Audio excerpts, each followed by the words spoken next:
नमस्कार। आज हम सुनेंगे अहोई अष्टमी व्रत कथा। चलिए शुरू करते हैं। एक साहूकार था जिसके 7 बेटे और 7 बहुएं थीं। दिवाली से पहले कार्तिक अष्टमी को सातों बहुएं अपनी इकलौती नंद के साथ जंगल में जाकर खदान में मिट्टी खोद रही थीं। वहाँ शाहू की माँ थी। मिट्टी खोदते समय नंद के हाथ से शाहू का बच्चा मर गया। इससे शाहू माता नाराज हो गईं और बोली, मैं तेरी कोख बांधूंगी। तब नंद अपनी सातों भाभियों से बोली, तुम में से कोई अपनी कोख बंधवा लो। सभी भाभियों ने अपनी कोख बंधवाने से इनकार कर दिया, परंतु छोटी भाभी सोचने लगी कि अगर मैंने अपनी कोख नहीं बंधवाई तो सासू जी नाराज होंगी। इससे नंद के बदले में छोटी भाभी ने अपनी कोख बंधवा ली। अब इसके बाद उसका जो बच्चा होता वह 7 दिन का होकर मर जाता। एक दिन पंडित को बुलाकर पूछा, मेरी संतान 7वें दिन क्यों मर जाती हैं? तब पंडित ने कहा, तुम सुराही गाय की सेवा करो। सुराही गाय शाहू माता की भाईली है, वह तेरी कोख खुलवा देगी, तब तेरा बच्चा जिएगा। अब वह बहुत जल्दी उठकर चुपचाप सुराही गाय के नीचे साफ सफाई कराती। सुराही गाय ने सोचा, रोज उठकर कौन मेरी सेवा कर रहा है, सो आज देखूंगी। गौ माता खूब सवेरे उठी, देखती है कि साहूकार के बेटे की बहू उसके नीचे साफ सफाई कर रही हैं। गौ माता उससे बोली, क्या मांगती है? साहूकार की बहू बोली, शाहू माता तुम्हारी भाईली है और उसने मेरी कोख बांध रखी है, सो मेरी कोख खुलवा दो। गौ माता ने कहा, अच्छा ठीक है। अब तो गौ माता समुद्र पार साहूकार की बहू को अपने भाईली के पास ले कर चल पड़ी। रास्ते में कड़ी धूप थी, सो वे दोनों एक पेड़ के नीचे बैठ गईं।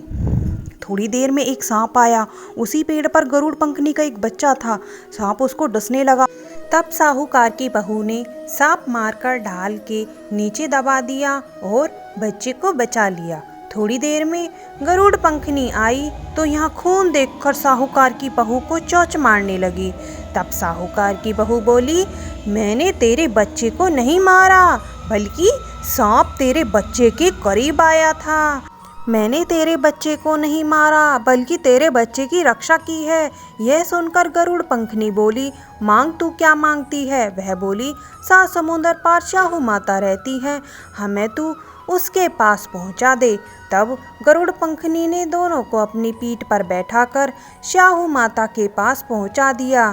तब शाहू माता उनको देखकर बोली, आ बहन, बहुत दिनों में आई है। फिर कहने लगी, बहन मेरे सिर में जुएं पड़ गई हैं। तब सुराही के कहने पर साहूकार की बहू ने उसकी सारी जुएं निकाल दी। इस पर शाहू माता प्रसन्न होकर बोली, तूने मेरे सिर में बहुत सारी सलाई घेरी हैं, इसलिए तेरे 7 बेटे और 7 बहुएं होंगी। वह बोली, मेरे तो एक भी बेटा नहीं, 7 बेटे कहाँ से होंगे? शाहू माता बोली, वचन दिया है। तब साहूकार की बहू बोली, मेरी कोख तो तुम्हारे पास बंद पड़ी है। यह सुन शाहू माता बोली, तूने मुझे ठग लिया।